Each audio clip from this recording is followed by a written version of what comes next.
જય માતાજી મિત્રો, ખુશાલી વ્લોગમાં તમારા બધાનું હાર્દિક સ્વાગત છે। આજે છે 13, આજે આપણે ગણપતિ બાપાને પધરાવા જવાના છે। તો મિત્રો આજે થઈ ગઈ છે 13 અને આપણે ગણપતિ બાપાને જે બેહાડ્યા હતા તો હવે આપણે તેનું ઉત્થાપન કરી દરિયે પધરાવા જવાના છે। તો વિડીયોમાં એન્ડ સુધી જોડાતા રહેજો। ચેનલમાં નવા હોય તો પ્લીઝ ચેનલને સબસ્ક્રાઇબ કરો। આપણે ગણપતિ બાપાને પધરાવા જવાનું છે। શું કહેશો અલ્પેશભાઈ? અત્યારે આરતી કરશું અને બાપાના ધૂમધામથી જે પાણીમાં એમના વિસર્જન કરવા જવાના છે। તો સૌથી પહેલા આપણે ગણપતિ બાપાની આરતી કરવાની છે। આરતી કરીને આપણે પ્રસાદી ધરવાની છે, પછી નાના છોકરાઓને બધાને પ્રસાદી વેચવાની છે। તો મિત્રો તમે જુઓ તો અત્યારે આપણે જે આરતી છે એ કમ્પ્લીટ કરી લીધી છે। ત્યાર પછી કૃષ્ણ ભગવાન, કળશ અને નાના ગણપતિ બાપા અને જે મોટા ગણપતિ બાપા તેમને અત્યારે આપણે વિસર્જન કરવા લઈ જવાના છે। તો વિડીયોમાં એન્ડ સુધી જોડાતા રહેજો। ચેનલમાં ન હોય તો પ્લીઝ ચેનલને સબસ્ક્રાઈબ કરી લેજો।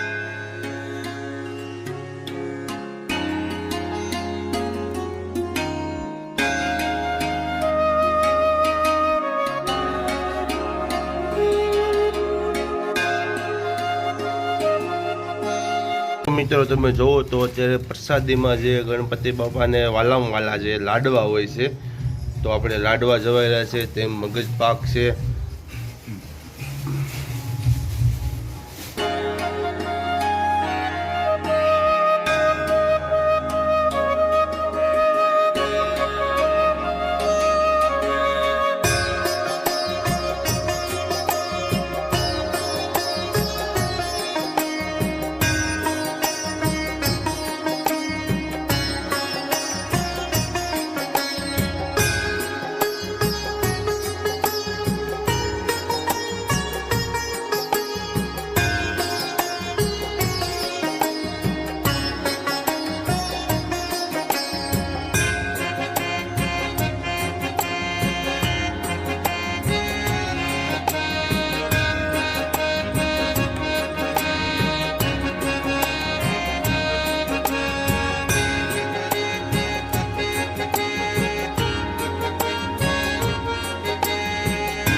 ગજાનન ગણપતિ મહારાજની જય। હવે અત્યારે આપણે જે ગણપતિ બાપાનો વિસર્જન કરવા માટે જઈ રહ્યા છીએ તો શરૂઆતમાં જ આપણે હવે તેમને ઉત્થાપન કરી લઈશું અને આજુબાજુમાં જે કાંઈ હોય તે આપણે ન્યા દરિયામાં વિસર્જન કરશું।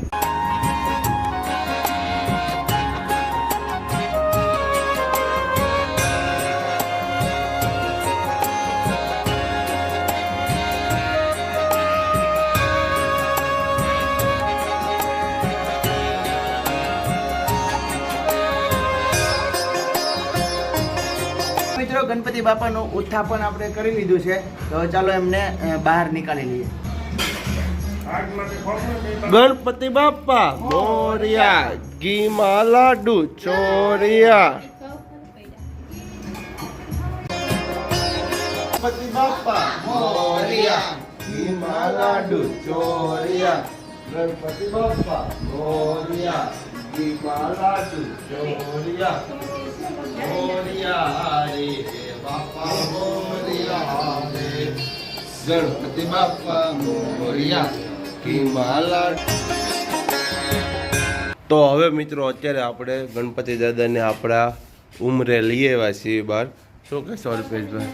ચાલો હવે ગણપતિ બાપાના કાનમાં કહે કે ગણપતિ બાપા આવતા વર્ષે જલ્દીમાં જલ્દી વહેલા ટકે આવો।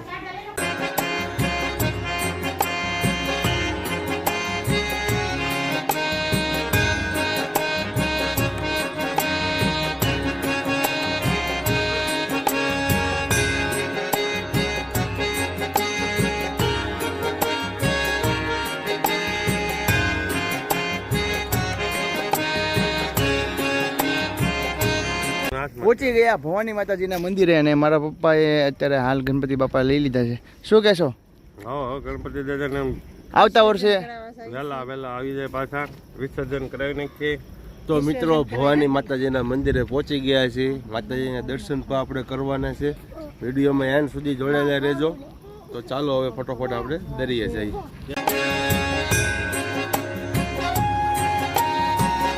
માતાજીના મંદિરે મિત્રો અત્યારે આપણે જોવો તો ખૂબ જ નજીક પહોંચી ગયા છીએ અને એક્ઝેક્ટ તેમની બાજુથી ને તે એક સાઈડથી દરિયા તરફ રસ્તો જઈ રહ્યો હશે. તો મિત્રો પહેલાં અત્યારે આપણે ગણપતિ બાપાને પધરાઈ આવી, ત્યાર પછી આપણે માતાજીના દર્શન કરવા જશું. બરોબર ને? 3 જણા લઈને આવે છે. તો મિત્રો અત્યારે તમે જોવો તો અલ્પેશભાઈ ગણપતિ દાદાને લઈને જાય છે.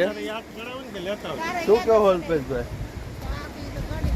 ગણપત દાદાને એમ કે આવતા વર્ષે જલ્દીમાં જલ્દી આવો, ફરી વખત ઘરમાં રીતિ સીધી સાથે લાવો. બરોબર છે. જો અમારું ફેમિલી સાથે ધીમે ધીમે આવે છે. જો આપણે ભવાની મંદિર ગણપતિ દાદાને પધરાવા આવ્યા છીએ અને આવતા વર્ષે જલ્દીથી જલ્દી ગણપતિ બાપા આવે. હવે અત્યારે આપણે ગણપતિ બાપાની આરતી કરવાની છે.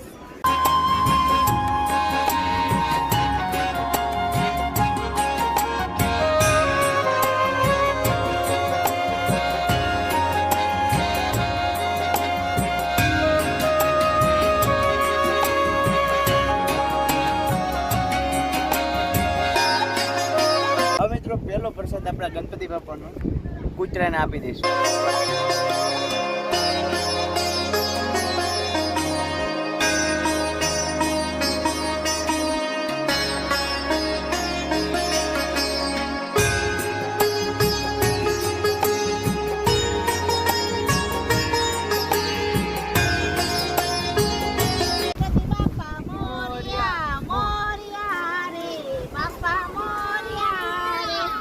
ગણપતિ બાપા મોરિયા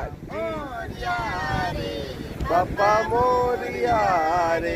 તો મિત્રો હવે ખૂબ જ દરિયાની નજીક પહોંચી ગયા છે, તો શું કહેશો અલ્પેશભાઈ? ચાલો હવે આપણે અહીંયા પાણીમાં કાંઠે મેકી દઈએ, ગણપતિ બાપાના વિસર્જન કરી લઈએ.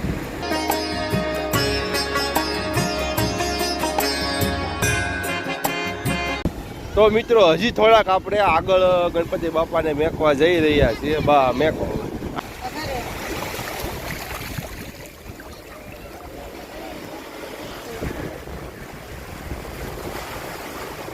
મિત્રો તમે જુઓ તો કોઈ પણ ધાર્મિક સ્થળ ઉપર કંઈક આવી કંઈક માન્યતા હોય છે કે જે પાણા ઉપર પાણો મેકીને જે બિલ્ડિંગ ઊભી કરતા હોય છે. તો મિત્રો તમે જુઓ તો અત્યારે આપણે ગણપતિ દાદા અહીંયા પધરાવીને અત્યારે આપણે ઉપર આવી ગયા છીએ મા ભવાની માતાજીના મંદિરે, અને આ તમે તેના ધજાદરના દર્શન કરી રહ્યા છો. હવે મિત્રો આપણે ભવાની માના દર્શન કરવા જઈ રહ્યા છીએ. શરૂઆતમાં તમે જોવો તો છે વાઘના દર્શન થશે તમને અહીંયા.